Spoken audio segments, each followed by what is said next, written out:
Hi friends, இந்த வீடியோவில் தொலைந்த சொத்து பத்திரம் எளிய முறையில் நகல் பத்திரம் பெறுவது எப்படி? சொத்து பத்திரம் தொலைந்து போனால் பதற்றப்பட தேவையில்லை. முறையான நடைமுறைகளை பின்பற்றினால் எளிதாக நகல் பத்திரத்தை பெறலாம்.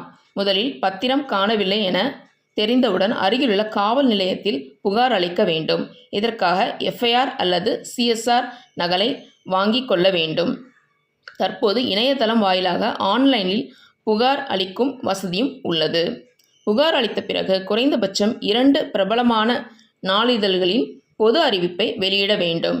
இதில் பத்திரம் தொலைந்த தேதி, இடம், நேரம் மற்றும் சிஎஸ்ஆர் எண் உள்ளிட்ட விவரங்களையும் கண்டுபிடிப்பவர்கள் திருப்பிக் கொடுக்க வேண்டுமென குறிப்பிட வேண்டும். காவல்துறை இதனை தேடி கண்டுபிடிக்க முடியாவிட்டால் ஒரு குறிப்பிட்ட காலத்திற்கு பிறகு கண்டுபிடிக்க முடியவில்லை என்ற சான்றிதழை பெற வேண்டும். நாளிதழ் அறிவிப்பிற்கு பிறகும் பத்திரம் கிடைக்கவில்லை என்றால் உரிமையாளர் நோட்டரி வழக்கறிஞரை அணுகி முத்திரைத்தாளில் உறுதிமொழி பத்திரம் எழுதி சான்றொப்பம் பெற வேண்டும். இதன் மூலம் பத்திரம் தொலைந்ததை சட்டப்பூர்வமாக உறுதி செய்ய முடியும்.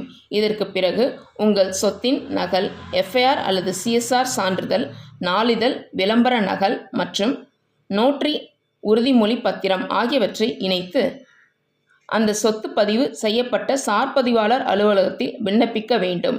அலுவலகத்தில் சமர்ப்பிக்கப்பட்ட ஆவணங்கள் சரிபார்க்கப்பட்ட பிறகு குறிப்பிட்ட கட்டணங்கள் வசூலித்து 15 முதல் 20 நாட்களுக்குள் தொலைந்த சொத்து பத்திரத்தின் அதிகாரப்பூர்வ நகல் உங்கள் பெயரிலேயே வழங்கப்படும். இவ்வாறு நடைமுறைப்படி செயல்படுத்துவதன் மூலம் சொத்து பத்திரம் தொலைந்தாலோ திருடப்பட்டாலோ பதற்றம் இல்லாமல் சட்டப்பூர்வமாக நகல் பத்திரத்தை மீண்டும் பெறலாம்.